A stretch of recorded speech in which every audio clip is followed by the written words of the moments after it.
Good evening.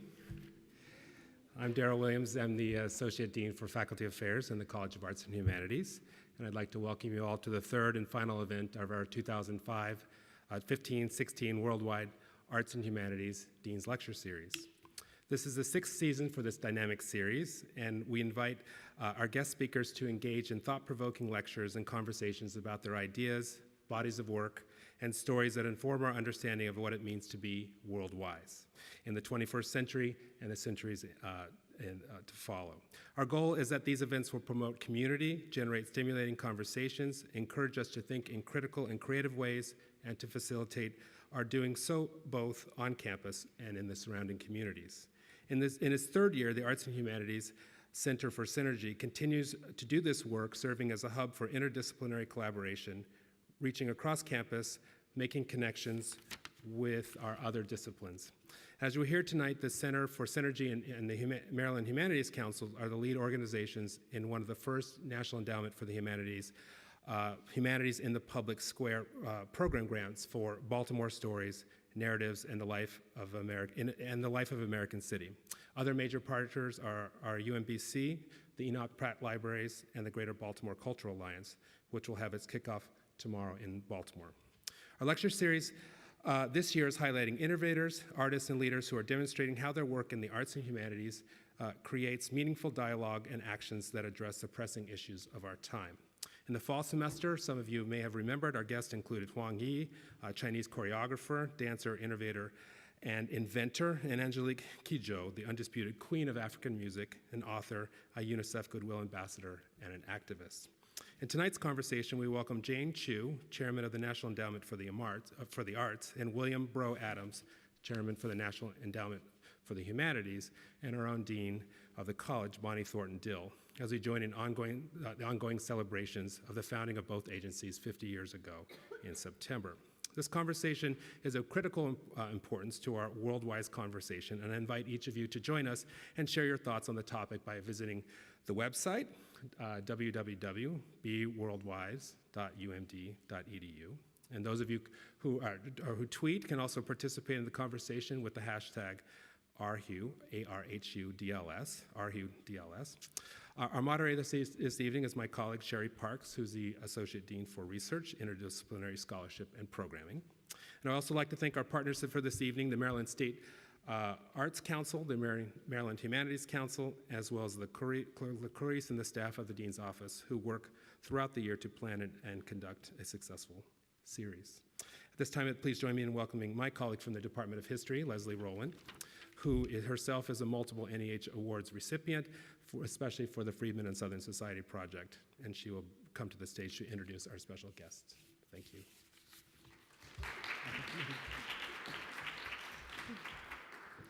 It's my pleasure to hobble up here to introduce our panelists for today.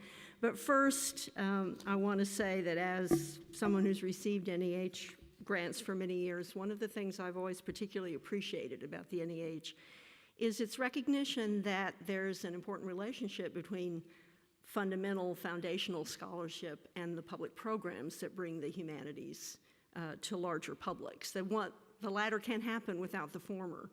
There are many funders who are interested in funding the public programs, but not the ongoing scholarship. And so I think we all owe a debt of gratitude to NEH and to the NEA in the same fashion for helping to fund the production of art and of scholarship that then, and also funding the public programs that bring them to the wider world. But now, to the business at hand. I want to introduce each of the panelists today. First, Jane Chu, who is the 11th chairman of the National Endowment for the Arts. She came to this office with a strong background in arts administration, and philanthropy. The daughter of Chinese immigrants, Chairman Chu was born in Shawnee, Oklahoma, and raised in Arkadelphia, Arkansas. She's an accomplished artist and musician with bachelor's degrees in piano performance and music education from Ouachita Baptist University, and master's degrees in music and piano pedagogy from Southern Methodist University. In addition, Chu holds a master's degree in business administration and a PhD in philanthropic studies, the latter from Indiana University. From 2006 to 2014, she served as president and CEO of the Kaufman Center for the Performing Arts in Kansas City, Missouri, overseeing a $413 million campaign to build the center. And before assuming that position, she was vice president of community investment for Greater Kansas City Community Foundation, vice president of external relations for Union Station, Kansas City, and a fund executive at the Kaufman Fund for Kansas City. At NEA, her signature leadership initiatives are positioned to demonstrate the importance of the arts to both public life and to private lives. One such project is called the Tell Us Your Story Project, which demonstrates the importance of the arts in our lives. A new project called Creativity Connects, which was announced just on September 29th, 2015, which is the precise date of the endowment's 50th anniversary. That Creativity Connects aims to show how central the arts are to the country's creativity ecosystem, to investigate how support systems for the arts have changed, and to explore how the arts connect with other industries. Our second panelist will be William Bro Adams, who is the 10th chairman of the National Endowment for the Humanities. He's a committed advocate for liberal arts education, and he brings to the endowment a long record of leadership in higher education and the humanities. He's a native of Birmingham, Michigan, the son of an auto industry executive. He earned his undergraduate degree in philosophy at Colorado College and a PhD from the University of California at Santa Cruz in its History of Consciousness program. I've also always thought that was one of the best program names, History of Consciousness. Following study in France as a Fulbright scholar, he taught political philosophy at Santa Clara University in California and at the University of North Carolina in Chapel Hill. He went on to Stanford University, where he coordinated the Great Works in Western Culture program, then served as vice president and secretary of Wesleyan University. In 1995, he became the president of Bucknell University, then 5 years later, president of Colby College. He retired from Colby in 2014. In each of his professional roles, Adams has demonstrated a deep understanding of and commitment to the humanities as essential to education and to civic life. At Colby, for example, he led a $376 million capital campaign, the largest in the history of the state of Maine, that included expansion of the Colby College Museum of Art and the gift of the $100 million Lutter Collection of American Art. The creation of a Center for Arts and Humanities, a film studies program, and expansion of the college's curriculum in creative writing and writing across the disciplines. He also spearheaded formal collaboration of Colby College with the Maine Film Center and chaired the Waterville Regional Arts and Community Center.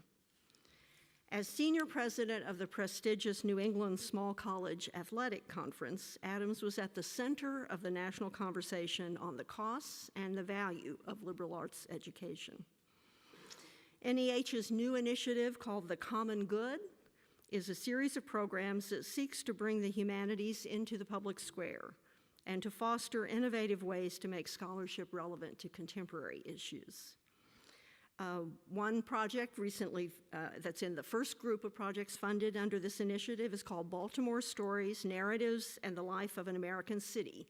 And this project is funded by our own Arts and Humanities Center for Synergy and the Maryland Humanities Council. Now, don't be thrown as when people refer to him as Bro Adams. Bro is a nickname that he was given by his father in honor of a friend who died in World War II. Our third panelist is Bonnie Thornton-Dill, our own Dean of the College of Arts and Humanities and Professor of Women's Studies, and our host this afternoon. Internationally known for her scholarship on race and gender and on work, family, and poverty, Thornton-Dill led Maryland's Department of Women's Studies to national prominence as one of the early U.S. universities to offer a doctoral degree in the field. Her scholarship includes 3 books and numerous articles, and she has received recognition as an outstanding scholar, teacher, and mentor from the American Sociological Association, Princeton University, and the Board of Regents of the University System of Maryland. Among her most significant accomplishments are 2 research centers that have been national leaders in developing and then disseminating the body of scholarship that has come to be known by the term intersectionality. She holds the status of founding director for both the Center for Research on Women at the University of Memphis and the Consortium on Race, Gender, and Ethnicity at the University of Maryland. Dean Thornton-Dill serves as chair of the Advisory Board of Scholars for Ms. Magazine. She's a past president of the National Women's Studies Association and a past vice president of the American Sociological Association. She earned her BA in English from the University of Rochester, a master's degree in human relations from New York University, and a PhD in sociology also from NYU. So I want you to join me in welcoming Chairman Jane Chu, Chairman William Bro Adams, and Dean Bonnie Thornton-Dill in conversation with Professor Sherry Parks, Professor of American Studies and Associate Dean for Research, Interdisciplinary Scholarship, and Programming. Thank you.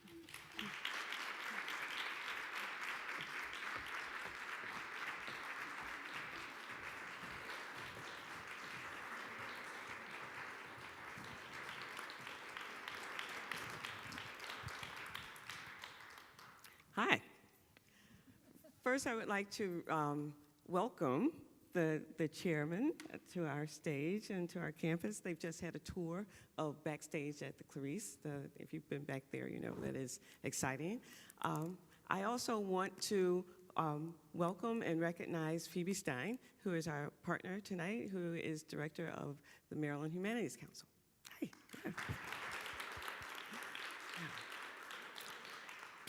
So, in looking at all of your biographies, one of the things that I noticed is that you all, as undergraduates, majored in the field that you would come to lead. You have been a pianist for most of your life and have degrees in piano performance, and you have a degree in philosophy, and you are undergraduate degree, which I didn't know, undergraduate degree in English, as do I. What were those early experiences that you think are informing what you do now? Well, I will start. I did major in piano when I was in college, so it was a real treat to get to see this venue, and it reminded me of the times I'd rush in to the practice rooms and really get to practice, and be in halls like this is such a beautiful place. But really my background goes, in terms of the arts, actually goes back to being much younger, having been born in Oklahoma. I grew up in Arkansas, having parents from China, and really going through a bok choy corn dogs sort of setup. And it turned out to be such a gift for me because I straddled multiple cultures at the same time, and I learned how to be able to honor the different perspectives of people without force-fitting anybody to be exactly alike, because you can't. So when I was at 9, my father died of illness, and I was taking piano lessons, and it really was because my parents had encouraged. My parents spoke Chinese at home. I spoke English with my school buddies. It was really music that soothed me and allowed me to find an avenue of expression that transcended the use of everyday linear conversation, which I didn't really have enough of. And probably many 9-year-olds likely don't, because it's hard to express grief of a parent and articulate the full depth of it. But I could do it with music. I could do it with the arts. And I found another vocabulary set, and have just over time became intellectually interested in it, and realized that it really was another form of expression that we all have in different ways. So that's really what for me came to drive me to participate in the arts. Would certainly want that out of any of us, to be able to create a setting, now that I'm at the National Endowment for the Arts, that encourages us to be able to express ourselves in so many different ways. Let me begin by thanking the university for this evening, and all of you for coming, your interest in the 2 endowments, these 2 really important cultural institutions. in the United States, and our partners in Baltimore, the Maryland Humanities Council, for also being involved in this. I guess don't have anything nearly as exotic as bok choy corn dog in my background, but I did have a wonderful liberal education at almost every turn. I went to a high school where I had to study Latin and Greek. We had 2 religion classes in freshman year, and then junior year we read the entirety of the Hebrew Bible and the entirety of the New Testament. Wonderful history courses in high school. I had a wonderful, charismatic high school teacher, and he took us deeply into, very unusual in high school, original documents where we weren't reading from a text. English, and the sciences too. So it was a really classical, liberal education in the high school setting. I went to a very good liberal arts college, Colorado College, and fell in love there with philosophy, but I did all the other things too, and then I had the great fortune to go to a very interdisciplinary graduate program, the History of Consciousness program at Santa Cruz, where we did everything, and there weren't really conceptual boundaries between the various humanities disciplines, or even the social sciences. We didn't do any science, but we did a lot of reading about the history of science. So I just had this great, consistently wide open liberal arts education at every stage of my career. And I use it every day at NEH. It comes up as we're reading grants, as I'm reviewing grants, as I'm talking with our program officers. We do such a hugely interesting array of things that being able to connect in some way to most of the parts of what we do has been enormously useful to me, and it's very useful when I'm out traveling around the country talking to our grantees and humanities organizations, because they're doing all kinds of different things. So I never stop being grateful for that deep, deep liberal arts education that I had. And Bonnie was an African-American English major at a time when it was very different than it is now. Well, I was raised by a mother who was an English teacher and who used to quote Chaucer around the house. And so, in Old English. So that might not be what one would necessarily expect, and although I certainly was not going to be a teacher like my mother was, that was my goal, I did somehow or the other find that I loved English, and I loved narrative, and stories, and writing, and all of the things, and analyzing people's writing. And so that was really what kind of how I fell in some ways into English as an undergraduate major. But even as I went on in graduate school, one other thing I want to say about that, I grew up, I went to school in Chicago at the University of Chicago, laboratory school.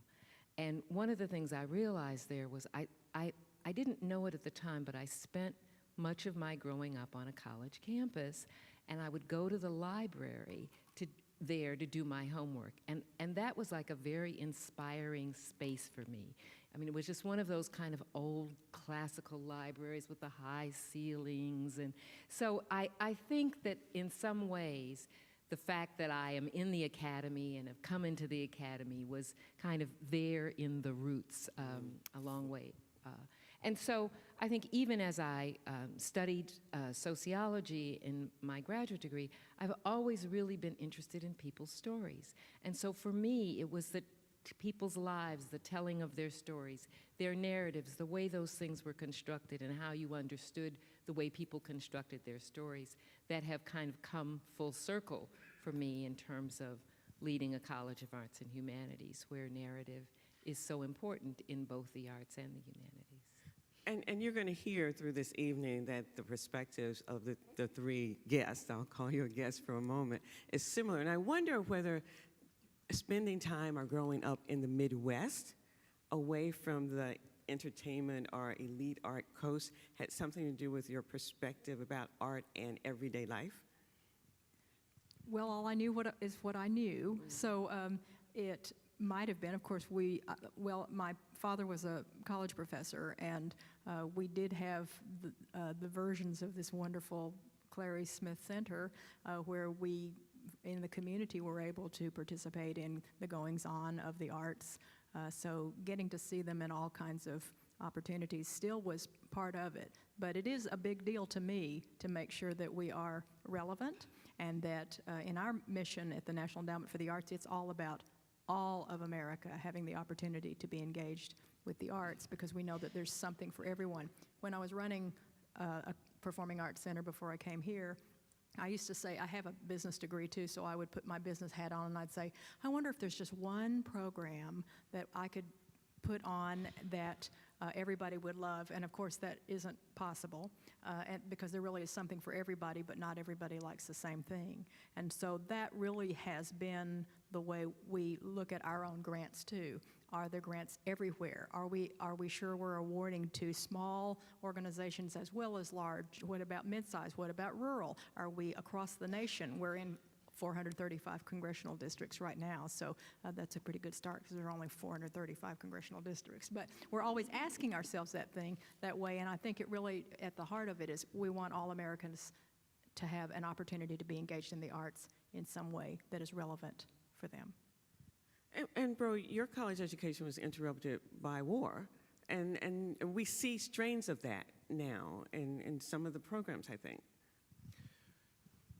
Yes, I think that's right, though not due entirely to me. When I arrived at the agency, there was already the beginnings of a veterans program called Standing Together, the Humanities and the Experience of War.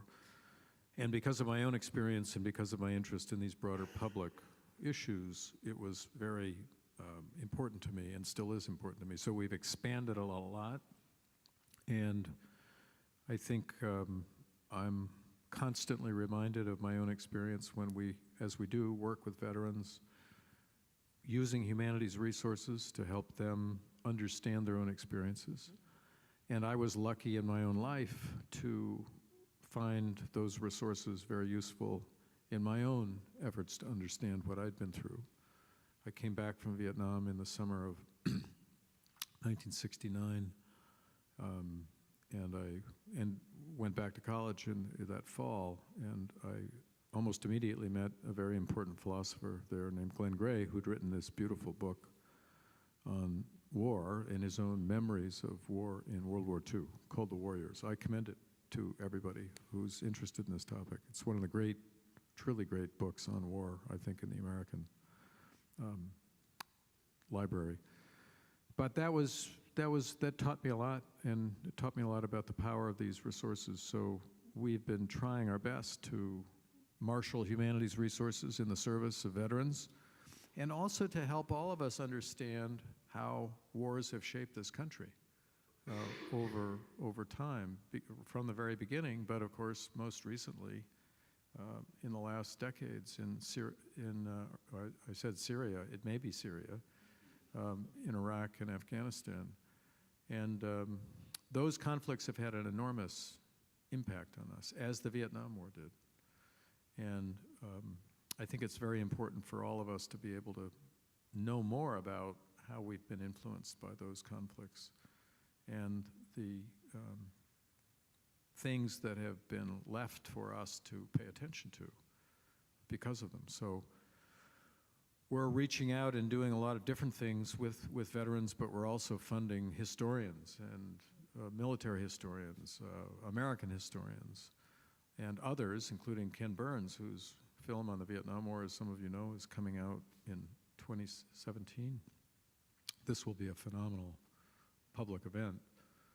18 hours of Ken working on the history of the Vietnam conflict.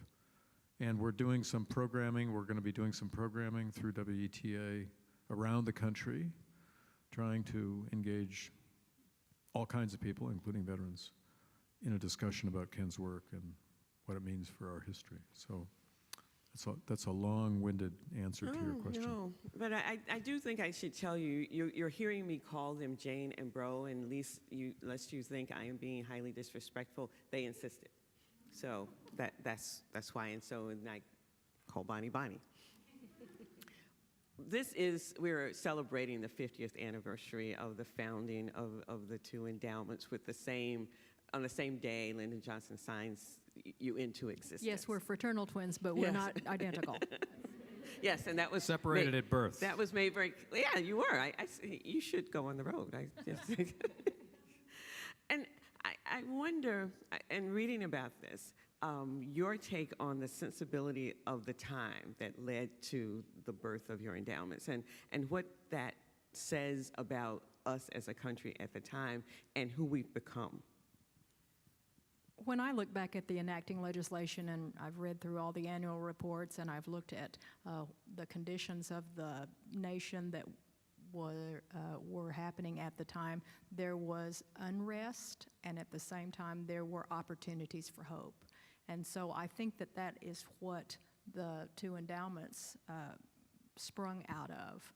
And so when I see, in terms of the National Endowment for the Arts and the National Endowment for the Humanities, I see words like nurturing and elevating and sustaining the level of creativity in America. And when you think about how we have been innovative and how that has and can represent America, there's still the basis of how these endowments were created as a match to what we're doing now too, because we're still nurturing, elevating, and sustaining creativity in America.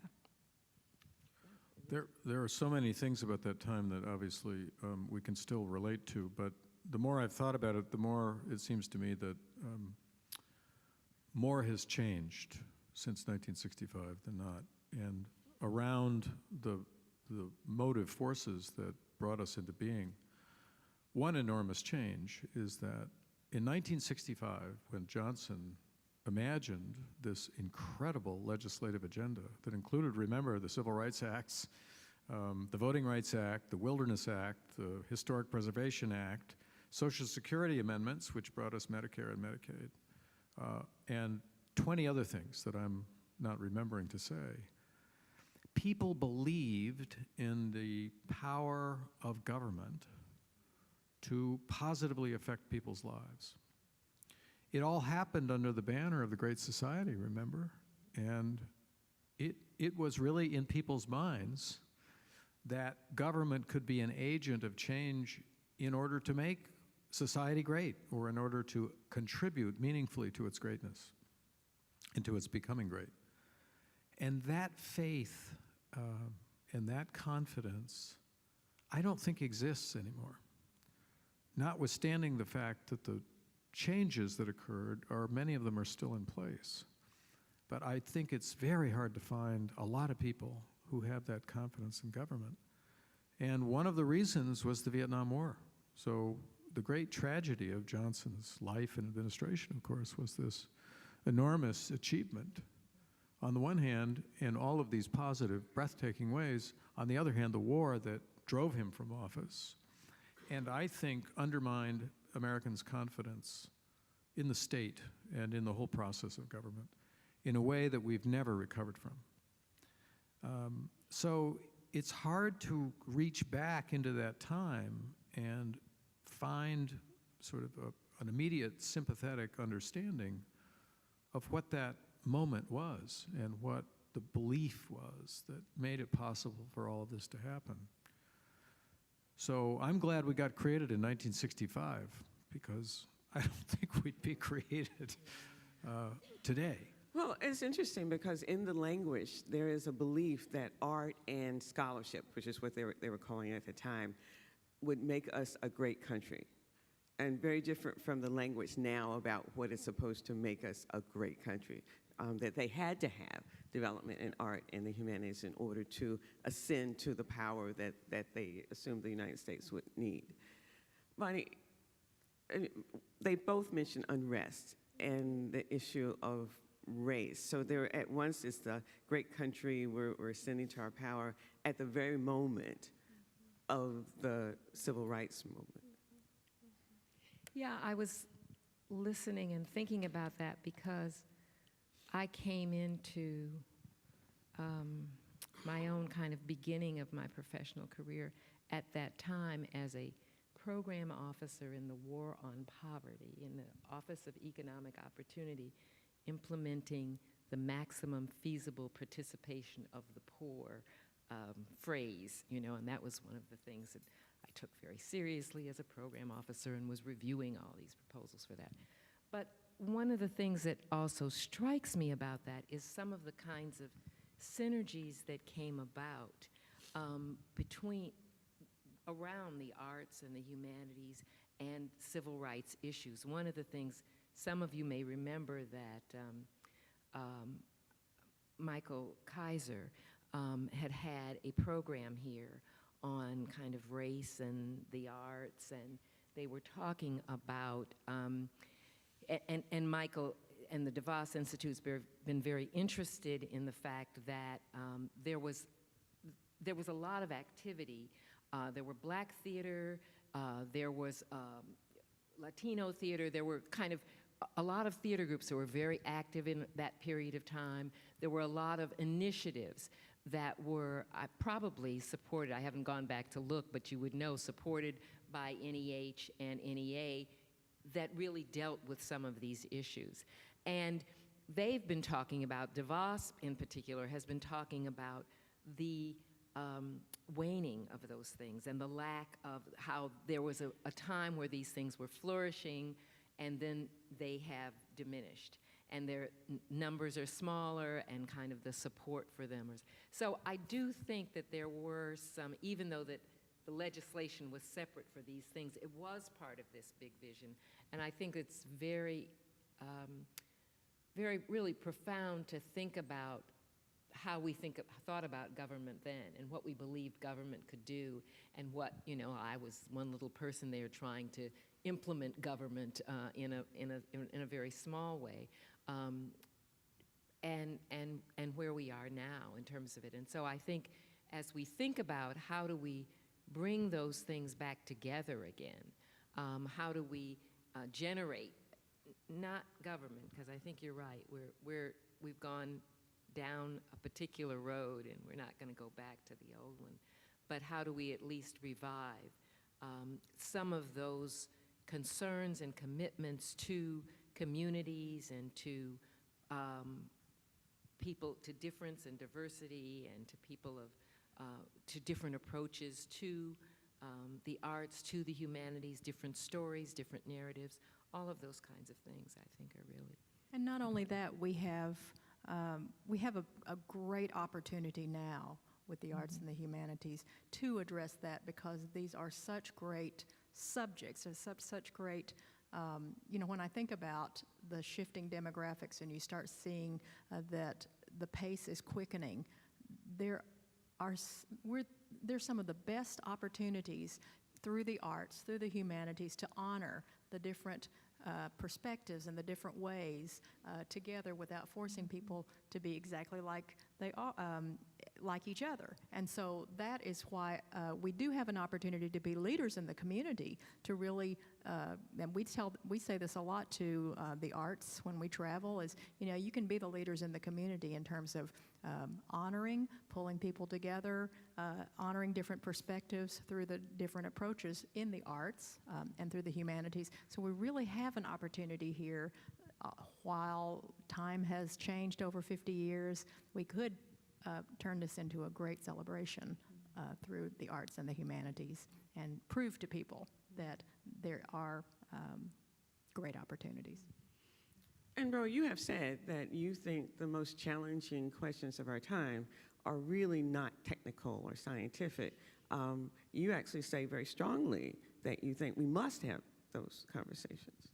Yeah, I mean, notwithstanding the skepticism around government, the fact is that, the really deep, important questions and problems that we face as a country are really the places where the humanities and the arts are most powerful and where they speak most powerful. These are not technical questions. The question of race relations, which goes, back forever in this country, but which were particularly significant in 1965 when we were founded, have become again over this last 18 months enormously important and present in everybody's mind and imagination.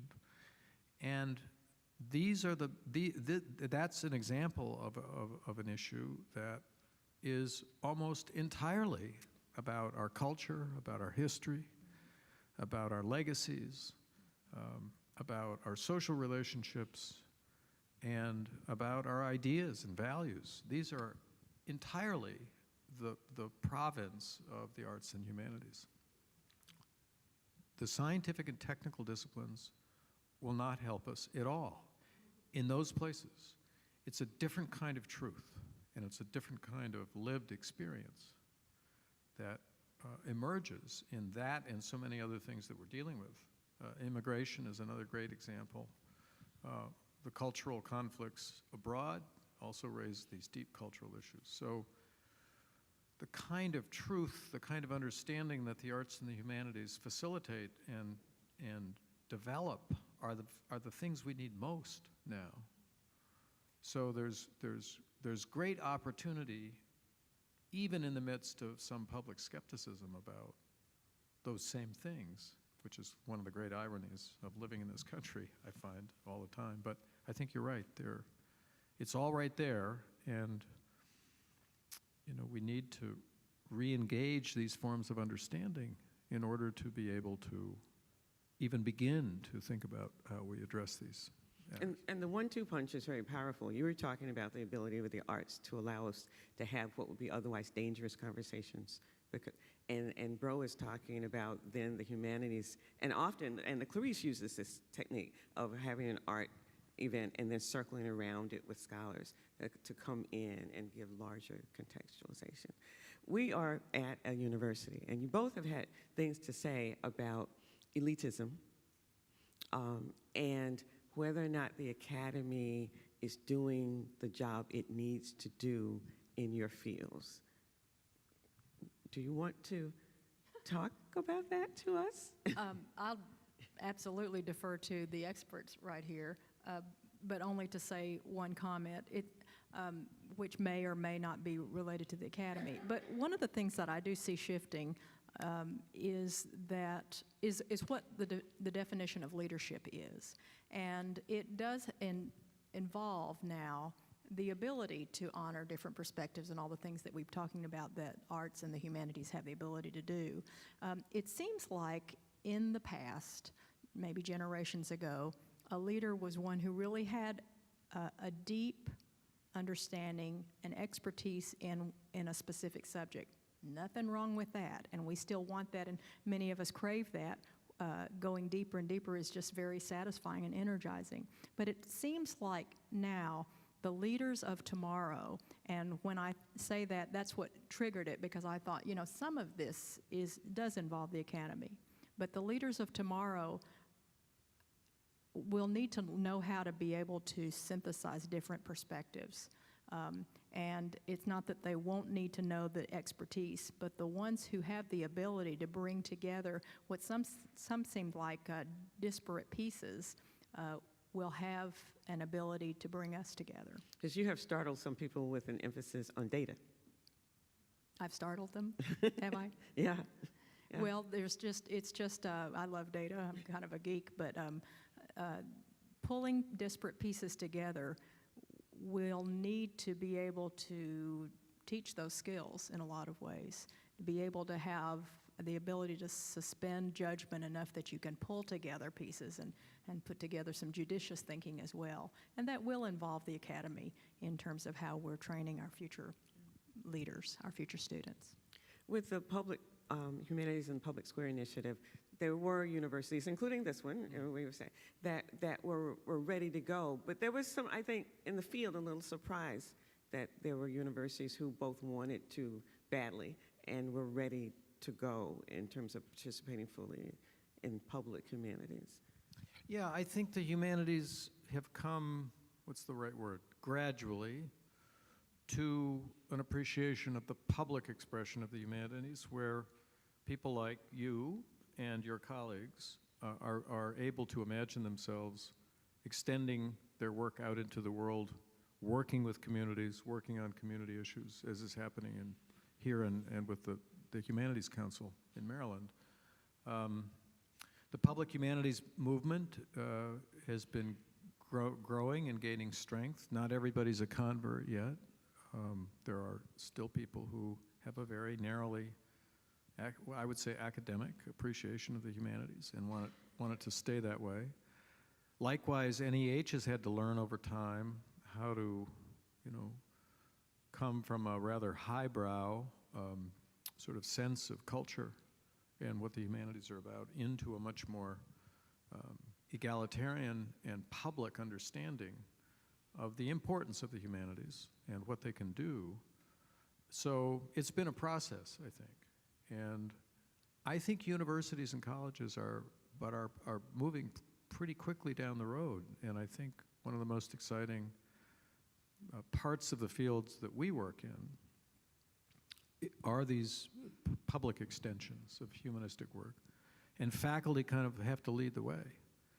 And administrations have to support. But it's coming. There's a ways to go, but I think it is one of the more exciting dimensions of the humanities nationally that I get to see as I travel around.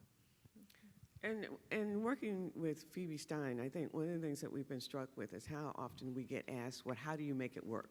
What does the plumbing look like? It's one thing to say, let's take humanities and art back out into the world, but how does it work? And in thinking about this group, I started thinking through what we've been living through at the university and the steps that Bonnie made in terms of preparing for what we'll call implementation for this. Can you talk about the steps that have led, and we'll brag a little in that the University of Maryland has been recognized as kind of being out in front in some of these fields. Well, I think a couple things. I think the humanities in particular have been slower to come to this. I think one of the things that's forced us to come to this is the battle, in a way, that we're fighting for recognition and acknowledgement in an increasingly kind of STEM and commercially oriented society, and where we've been dissed by many legislators and all as being, something that's not going to lead you anywhere. So I think we've had to think about how do we help people understand what we do and who we are, and I think and why what we do matters. And so I think one of the things, when I came into this position, I was focused on a couple of things. One is providing support for research and scholarship in the arts and humanities. And I felt there really was not enough of that. I mean, the humanities has been very much shaped by kind of the lone scholar and the, and yet we talked a lot about wanting to do interdisciplinary work, the importance of that, the importance of having multiple perspectives to answer questions.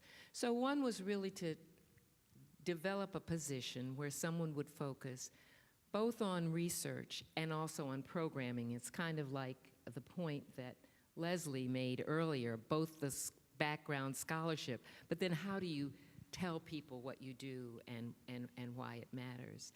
And so that was both to focus specifically on the interdisciplinary things and also engage things, because if we don't have public support for what we do, and particularly at a public university, we're not going to be able to do it. Yeah. And I think that everybody doesn't want to acknowledge that, and it's not an easy pill to swallow in some ways. And I think in many ways people think they know and understand the arts because they see the product, although they don't necessarily know and understand the creative process that goes into it. But the humanities are even more obscure a lot of times, and people have no idea of what they do. So I think for me it was important both to provide that support, to really help the faculty begin to talk about what they do and think about the audiences. And then, with dropping enrollments and all of those other things, then people began to kind of sit up and take notice. So then people are looking for ways to tell people what we do and move out of the frame of mind where it matters because it's inherently wonderful and we should all care about it, to really telling people why, what value we can create for themselves and for their families and for their children who are students. So, I mean, that's kind of a long, circuitous answer, but those are some of the things I think that I was thinking about and some of the things that we had to consider as we went to develop a humanities center that wasn't just going to, that was going to be distinctive in some way. And part of being distinctive was because there were already a lot of very good humanities centers, so just coming up with a humanities center was not going to, but that really would not only do interdisciplinary work, but do it in an engaged way and really be working with communities and helping people find ways to express their ideas, their emotions, their passions, their concerns in other forum and in other manners. Yeah, that's beautifully said, and I think it's exactly right. And it's also what motivated me and others at the endowment to want to promulgate this initiative called the Common Good, where we want to demonstrate how much the humanities can mean in these public spaces. And so that's what we've been about for the same reason you've been about it. And I think there are lots of people around the country moving in that direction. And we can't be afraid of the word pragmatic, because in the end, I think the humanities and the arts are deeply pragmatic, as long as we understand by that that we mean that they deal with and affect people's lives in very material ways. And they do, and they will, and they can. So those are the themes that you've been working on, we've been working on, Jane's been working on. That's why your logo, Artworks, is so brilliant, because of that message. And when we were talking about the 50th anniversary, certainly when Lyndon Johnson used the word art, he meant European art in many ways. I mean, because of the immigration patterns and ascending to the world stage. And I'm struck by, because I deal in everyday aesthetics, that's my field, that the model that you're both using is more recognizable in other parts of the world, of reintegrating art and philosophizing, the street version, back into day-to-day life. You've got some data. We talked about your data a minute ago about how many Americans go to exhibits and how much of, I'm prompting you to do your own spiel. We do measure the participation of the arts, in particular in association with each time there's a full census. But the most recent, few years ago, measurement of arts is that 167 million Americans, so that's 3/4 of all American adults, participate in the arts first through digital, electronic. And so in addition to a few other things, we asked 11 million adults who said that they really liked the arts but didn't participate. So we asked the question, why not? And they were questions of social questions like, I had kids under 6, or I have some mobility challenges and it was too far to get to the activity or the event. Those are issues that we can actually, from a practical point of view, address the barriers that are keeping people from having those, in our case, arts engagement opportunities on how they match, because it's too worth it. We're seeing data where, for example, we funded a school in California where almost everyone, well, the whole neighborhood had very few opportunities. And we saw 3rd graders having arts connected to science, and their standardized test scores were starting to rise. Truancy rates were going down. There were strong associations between what they were experiencing in the arts tying to other parts of their lives. So we think there's some correlations there that can be hooked up, and we could go on and on. Arts with the military service members is almost transformational. They tell us at Walter. Well. Indeed. In fact, we got an increase. We both received an increase in our budgets this year. Congratulations. Thank you for that specific purpose. So, so yes, we do see. Well, it had been flat for a very long time. Yes. Or down. Flat or down. But we do see, and we're proud to be able to say the arts and humanities infuse our lives every day on so many different ways. And we can also celebrate arts for art's sake at the same time. So we think you can have your cake and eat it too. We think it is a both and we do think we do ourselves a disservice when we say it's one or the other, or it's a zero-sum game, or you win and I lose, when we know it is a both and everybody can win at the same time, and we can still increase our activity. And part of the argument for the humanities is teaching people that the humanities are what they use every day, that they already use them every day, but they don't label it as that? Yeah, I think there's some truth in that. We'd like them to use it a little more steadily, I suppose, and with some additional self-awareness. But I do think there are contexts in which we're always using capacities that belong deeply to the humanities. We're always making moral judgments. We're always expressing values of one kind or another. Many Americans have deep commitments and practices in religious life, which are fundamentally humanistic in their nature, in their practice, and we all are always making decisions that have to do with these fundamental domains in our life. And that's where the humanities kind of live. They also live reflectively, and they live in a reflective domain. And it's connecting those two domains that I think is the work of the public humanities and the humanities generally. So that's the work, I think, that we're trying to do. I'm going to end this section by asking you to play a little game, because you give grants, you read other people's ideas, but you obviously have great ideas of your own. I'm going to ask Jane, if funding were no object, what art project you would like to see done. I'm going to ask Bro to talk about the conversation he would build around it, and I'm going to ask Bonnie how she would implement it.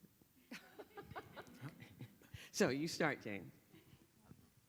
Well, in the spirit of making sure that arts belongs to us all, I would go, if money were no object, to ensure that the arts were in all schools, public schools, making sure that we actually increased the way we give arts grants in schools, increased them heavily because of our concern that they, in some cases, they are, thanks to our legislators, the Every School Student Succeeds Act and things like that are coming along, arts with STEAM proponents. But I'd go back to make sure that everybody had that degree right from, kindergarten or maybe earlier, because the pipeline is not just about having kids grow up to like the arts, although we do have research that shows that is a cause and effect. But the pipeline is about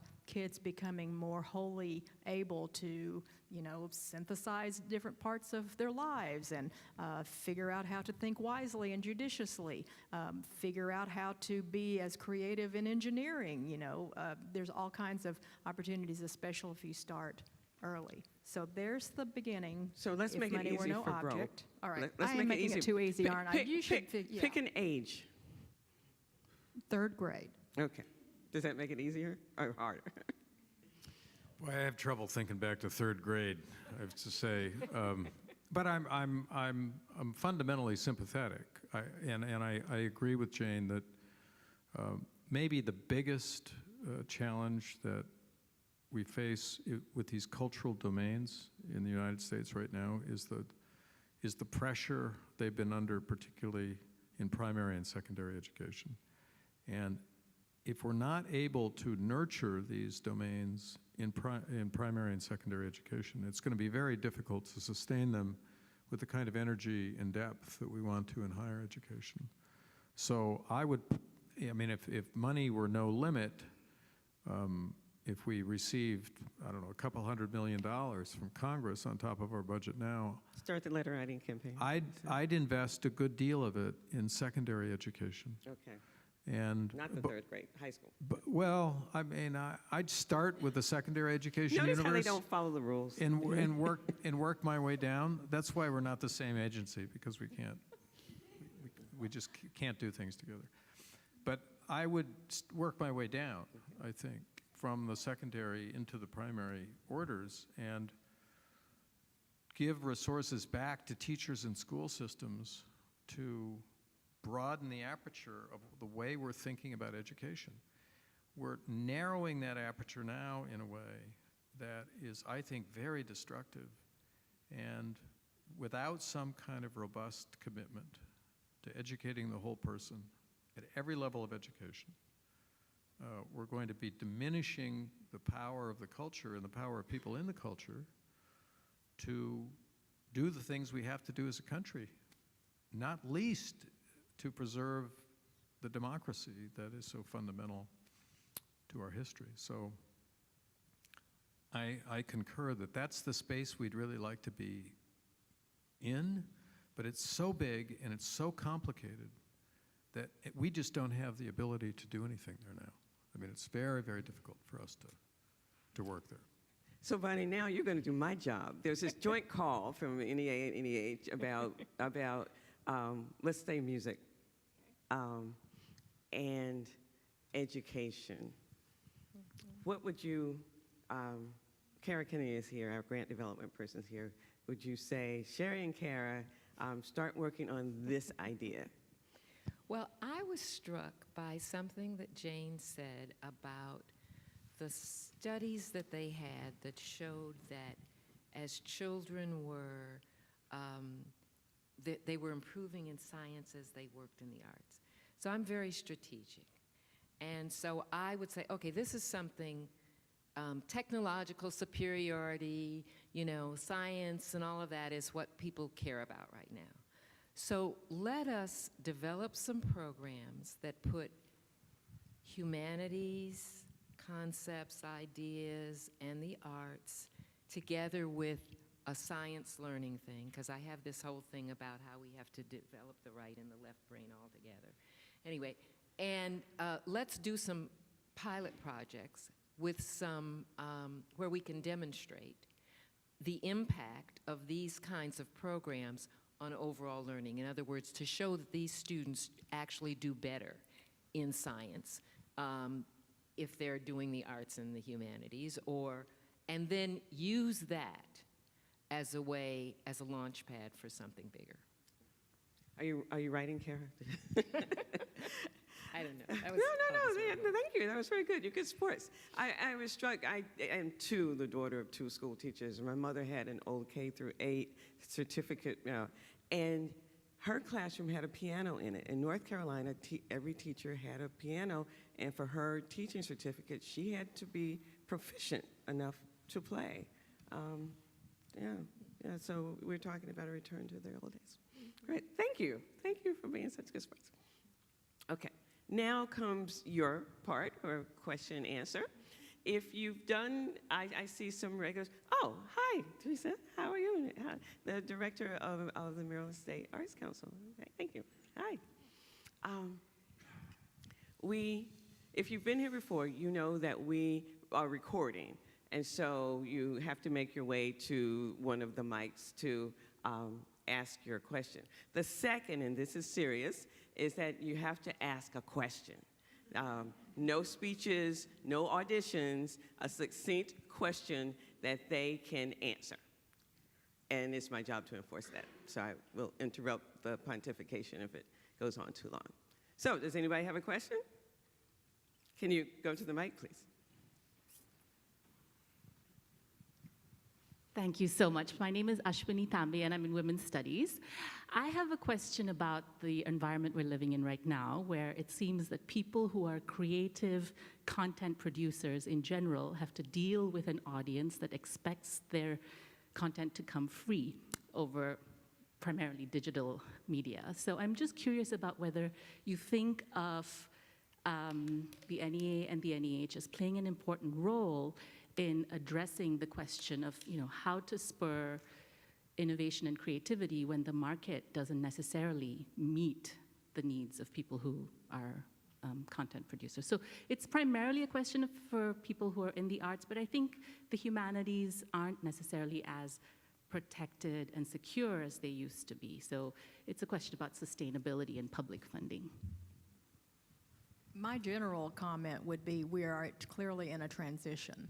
And so I'm not sure I can land on a specific thing other than we're very aware of exactly what you're talking about, and we pay attention and ask all the questions as well. So that's by far not the answer other than, yes, we're aware of that, and that is something to pay attention to, though I don't think anyone has landed specifically on, well, but we're very, artists need to be able to be paid, and artists need to be able to get full credit for their creativity if you're thinking about the content development piece. But one of the things that we just launched is an initiative. It's called Creativity Connects, because we're starting to see that businesses, for example, are looking to hire people. Creativity is a very high commodity now in terms of what they're looking for, and they're saying we're looking for people with music degrees, and we're looking for people with art degrees, or maybe not degrees, but maybe they're self-taught because they have expertise in creativity. And we're seeing at the same time artists are not like I was trained off in my practice room by myself. Don't taint me by talking to anybody else, I want the purity of my own creation. And while I do like the purity of being authentic for myself, I also see that artists are sitting in the back booth of coffee shops, or they're sitting around a table with people who aren't artists creating together. So DIY projects, the internet has changed self-publishing. Life is different. And so that is part of the question that you've asked, is because we are in a giant mashup now that wasn't happening before. We are needing to think it in a different way. What I like about this, and our initiative is we just launched a grant pilot project that connects arts with other non-art sectors. So you have to have a project that links to non-arts as well. There are values that come out of that, and one is that it could be that people who are not in the arts or the humanities are saying, we need the arts and the humanities because they're deeply tied to our own projects.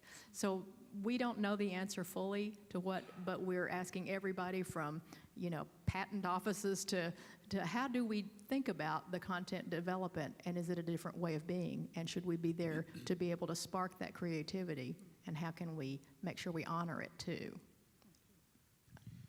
I'm not sure the question is quite as pressing as in the humanities world, because most humanists work in organizational settings of one kind or another, museums or libraries or colleges and universities. They're not likely to be as independently employed as artists. And everything, all the grant making we do, of course, the premise of all the grant making we do is that everything that we support has to be publicly accessible. Not necessarily the research which goes through another process of publication, right? So there's a publication process of the research that we fund, and that can go through presses, and that has a commercial dimension to it. So we don't require scholars to share their material without some kind of commercial structure to it. But we're funding platforms now. We're funding a platform that came out of USC, a publishing platform called Scalar, which is a digital platform. And Scalar is free. You can go on the web and you can pull down Scalar, and you can put your project into it and then publish it. And that has to be the case because, of course, we're spending public money to develop these things. So they have to be open access. That's true with NSF. That's true with all of these big federal grant making activities. But so I'm less tuned into the art side of this. I understand it's a big problem, and that artists are struggling with intellectual property rights in ways that probably humanists are not. Thank you. Thank you. Yes. Hi, good evening. My name's Mark Montel. Number one, I want to thank you very much for coming. This is very enlightening. I was struck by your last question here on what would you do if you had all the unlimited resources. And we heard about third grade and 8th or ninth grade in terms of making all this accessible at that level and then going up and down. And the thing that struck me is there are two marketplaces in the world. One is a business marketplace, the marketplace for money. The other is a marketplace for ideas. And I understand you're significantly limited by how much money the public will let you spend. Are you getting to the question, in Brian? doing what you're doing. My question is, in the marketplace of ideas, the third grade teachers and the 8th grade teachers need these ideas. They don't need the money right now. They need the ideas. They teach math, and bringing art into the math class would be, a wonderful thing for everyone. And my question is, do you have programs, and what kind of work do you do to proactively make sure that the teachers who meet in their weekly meetings have ideas that they can integrate into their math, into their science, into everything else? Not just that the ideas are out there, but that the third grade teacher in our school knows that they're there. How do you work through that equation? Thank you. I can address that. Many of our arts education grants require, are just about that. So I will walk in a second grade class and they're using Kandinsky paintings to teach place value. And these second graders are speaking more articulately than I am and writing full sentences. And this is not just a school, it's a school for, it's a public school. We have turnaround schools that we are able to fund where, similar to what we talked about before, where there are, third graders through an arts class. I saw a kindergarten turnaround class where out of 25 kindergartners, 23 of them did not speak English.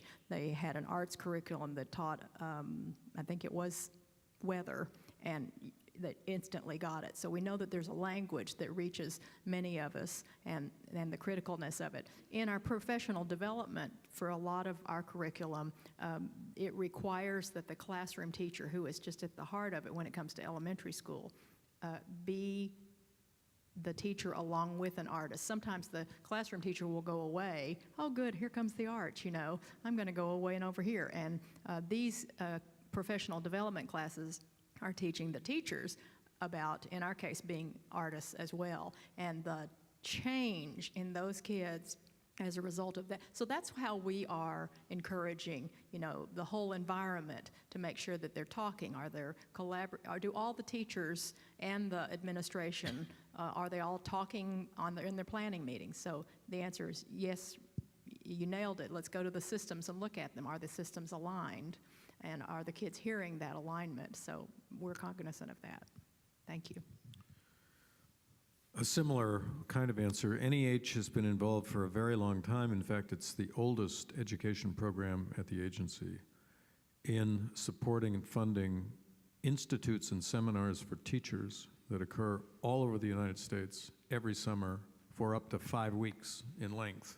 They go anywhere from 2 weeks to 5 weeks in length on content. So teachers from high schools, just high schools, not grade schools, are enabled to come together with a master teacher in a setting that is devoted completely to content, humanities content. So the ideas that you're talking about are conveyed, studied, worked with the idea that the teachers will take these back into the classroom, and they do.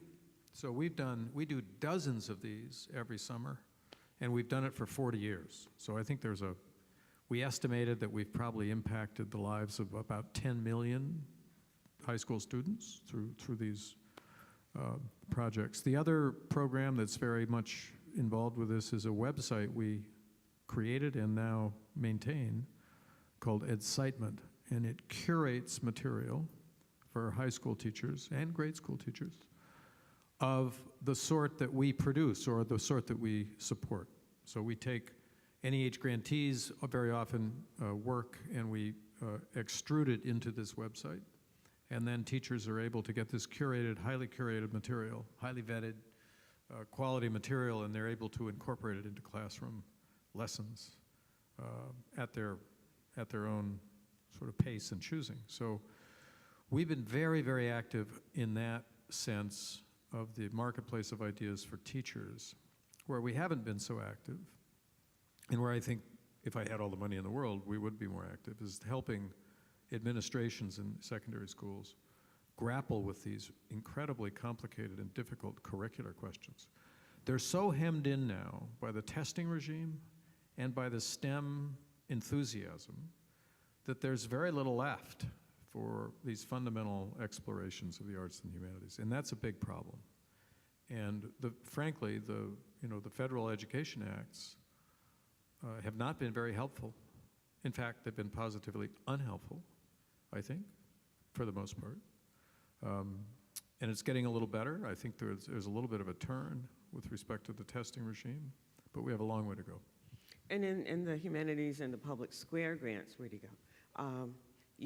There is a component, a requirement actually, that you create a public-facing website with educational content. So we will stage 20 events in Baltimore around the issue of race and narrative, videotape all of them, and then an independent filmmaker who's part of the grant will turn them into little educational vignettes that will become part of an educational website that will be folded into the Common Core requirements. And so they will know it's there. I think you were there. Thanks. I'd like to follow up on your mention of, on Bro's mention of the work that you're doing with veterans. I think the Vietnam War was a profound rupture in the relationship between the American people and its military. And that up through the Vietnam War, we had relied on conscription in times of crises. But that the lesson that our political leaders and the military learned from Vietnam was that conscription was dangerous almost because it threatened the objectives that the leadership might have. And that we then went to the all-volunteer army, which unfortunately is also a sort of mercenary army from a class structure point of view. And I'm wondering in the work that you're doing with veterans whether you encounter or see a difference in the quality of interactions between veterans from Vietnam backwards versus the all-volunteer army world, where the relationship with the American people is very different. And you were in Vietnam for part of it.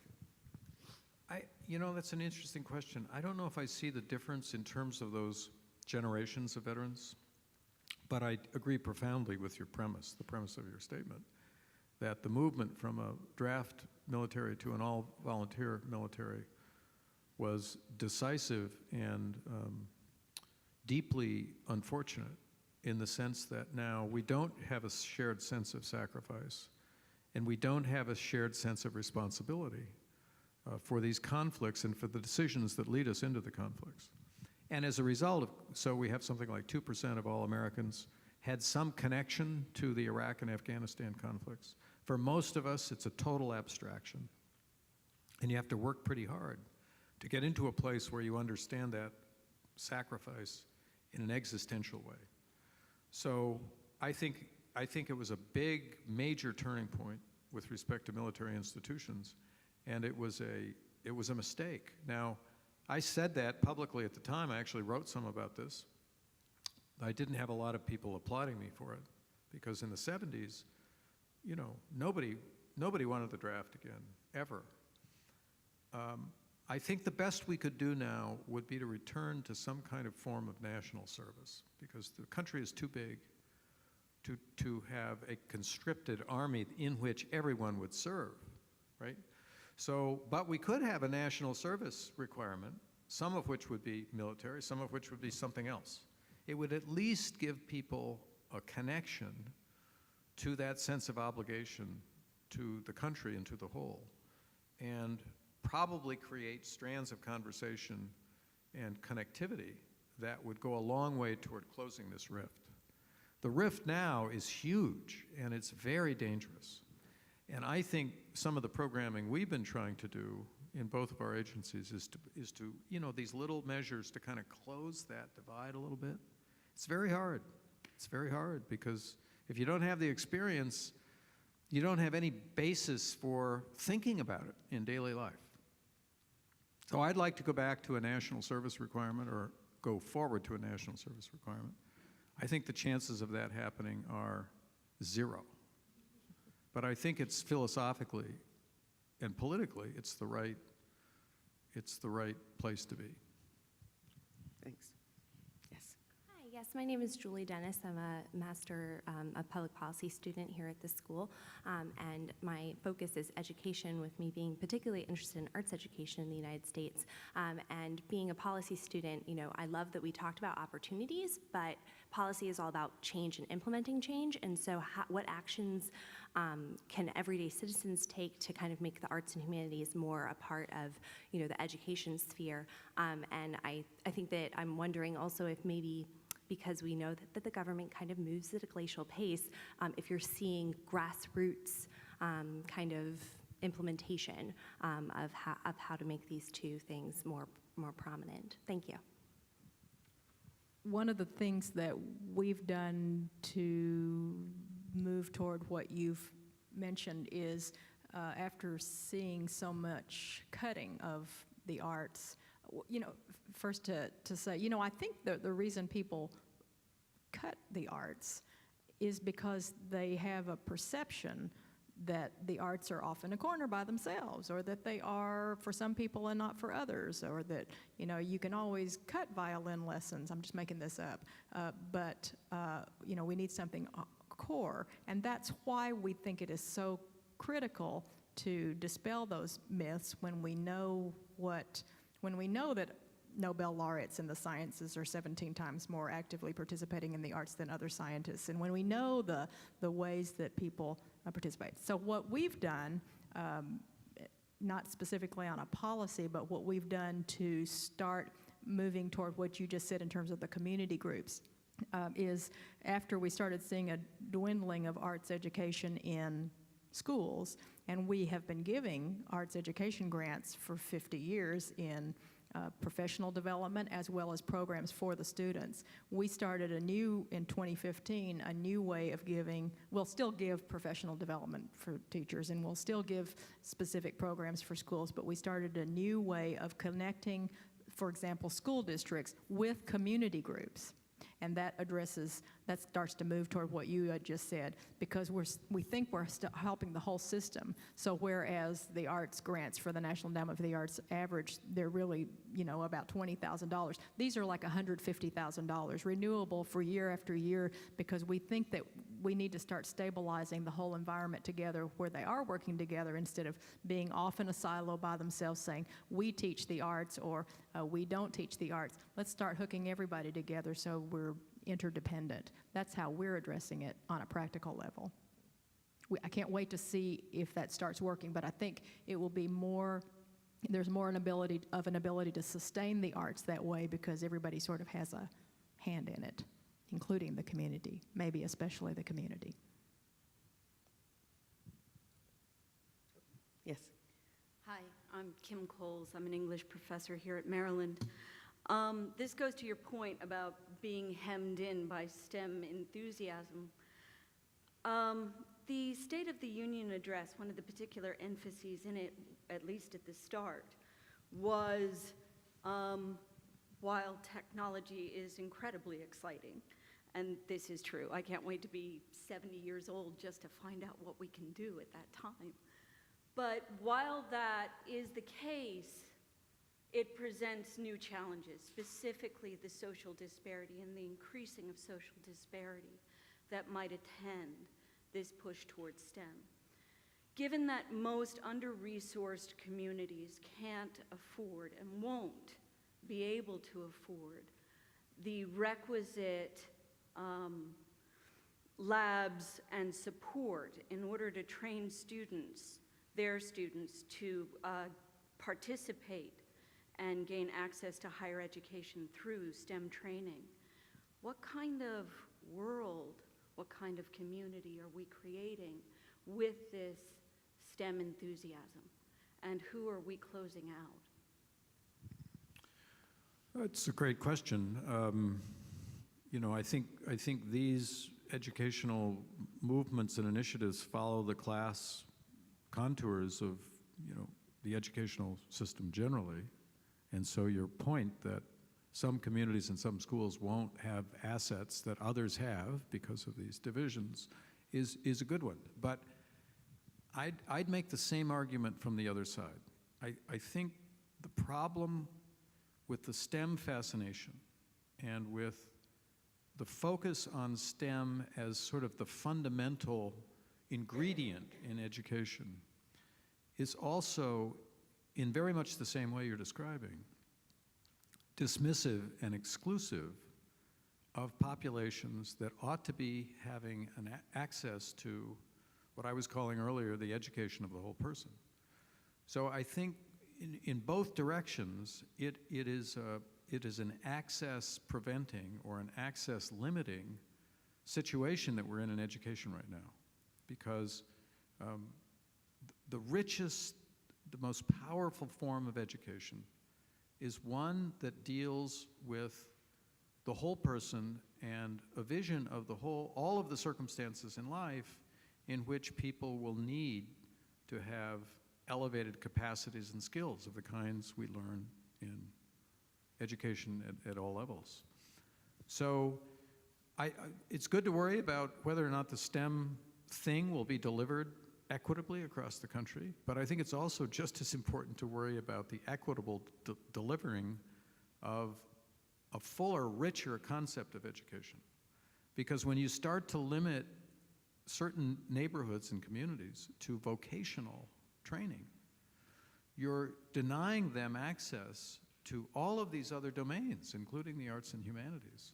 So I think there's been a kind of a class discrimination inherent in some of this vocational conversation and some of the vocational enthusiasms.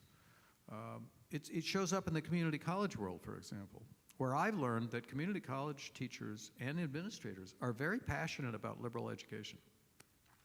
Everybody expects those institutions, however, to be fundamentally and exclusively vocational, which limits profoundly the richness of the educational assets, resources that can be delivered in those settings. So I think there's a kind of a reverse discrimination going on in both directions, and I think we have to pay attention to it all. And of course, we're all about access as well, and so we also are optimists in that there are some good things going on in terms of accessibility and getting that out. There, maybe we haven't hit the branding of or the perception that everybody gets it, but we're really looking at that as well. I know 90% of our arts education grants alone are all going to schools that have very few opportunities. There are Title I, all the schools are Title I, and there's all kinds of other ways of looking at it. But that's absolutely, and there are some great things going on. There really are to counter that concern, and we need to be able to highlight those models and those winning opportunities, because that's where we want to hang our hat on. So let's just keep doing that as well on any level. Last question. Hi, my name is Ahmed Kara Mustafa. I'm a history professor here at the university. And my question, I think, is more specific to NEH, but perhaps NEA is also involved. A couple of years back, when I actually was developing a book proposal and looked into possible grants and granting agencies, I found a number of options. But then when I decided to actually bring in a co-author, a colleague of mine from another university, all of those granting opportunities basically disappeared because they were not able to accommodate two historians working on a single project. So my question is specifically about the availability of collaborative projects and NEH and NEA funding those, like our colleagues across the pond in Europe, where the European Research Council and others are sort of enabling scholars to develop humanists, to develop the equivalent of labs, which would then, I think, turn them into better public humanists as well. Well, the good news is that, yes, NEH funds collaborative research. And if you go to the website and you look at the guidelines that we have in these various areas, you'll see it. There, it may not be quite as robust as some people wish, but we do recognize the importance of collaborative research, and we fund it. So there's a pretty long and rich history of this. But I'd urge you with very specific, if you want to know the scope of this and the sort of the restrictions and the limitations, I'd urge you to give us a call, and our research division in particular, because they will also eagerly answer your questions. And the other place we do some of this collaborative work in is the digital humanities. Some of the public work we do is it's sort of inherently collaborative, but we're also doing collaborative work in the digital humanities. But give us a call and we'll show you the exact places and ways in which that can be supported. I'd follow by saying, always feel free to contact us, ask us questions. We're happy to walk you through. And you know, in our process of awarding grants, we go through a 3-step process that I'm very proud of. And the first people who read any applications that come in to the National Endowment for the Arts are the citizens. So we pull together citizen panels of experts in different fields, and we have about 14 or so fields. And all through the year, citizen panels read and they make recommendations because you're the experts in the field. Thanks to our Maryland Art Council, our wonderful state partners, and there also we have a strong partnership with our state arts agencies, and we think that we're shaping in the arts in America together. But anytime you have any kind of a question process, or, you know, how should I apply, or should I apply here versus there, just ask us the question. We're happy to talk with you, email, until you hit the submit button. And then we have to step away to be, you know, go through the objective process. But I hope what you really hear is that we're here to establish relationships, and we're here to be there for you. As I scan the audience, and I hope this doesn't put him on a spot, I see one of our program officers here, Peter Firstet, who could answer your question in a very direct way. So you don't even need to make a phone call. 4 aisles behind. 4 or 5 aisles, Peter, there's Peter. And there's a reception after. Bonnie, any last words, observations? No, I just really want to thank you, and thank you for this conversation together. I think one of the things for us as a College of Arts and Humanities has been really to think about the possibilities and the synergies that can really come about from our being together. I think for a long time we kind of were like, oh, if we were a College of Arts and Sciences, we would have this or that or the other. But I think we've really come to embrace the opportunities that come from both of these arenas and from having them together and sharing our work together. So your being here together really emphasizes that in another way, and I really appreciate it. And I would just say, by way of sort of my own ending, that, you know, the work of these agencies has been very important in the sort of the allocation of resources to these very important cultural domains. And over 50 years, that's amounted to something pretty significant. But they're also enormously important as symbols, because they symbolize the commitment of the country to its culture, to its historical legacy, and to all of these dimensions in its history that sort of represent the country in many ways at its best. So as you think about these two places and what they've done, keep that in mind, and how symbolically significant it is. Even if we wish there was more money, which we always do, I think it's the symbolism that these places represent in the heart of the federal government that is worth remembering and celebrating as we think about this legacy.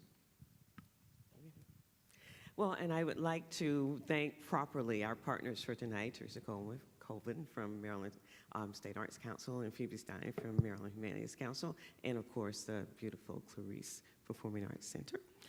There is a reception immediately there, right after, if you just go up the stairs. And please join me in thanking our guests, Jane and Brooke.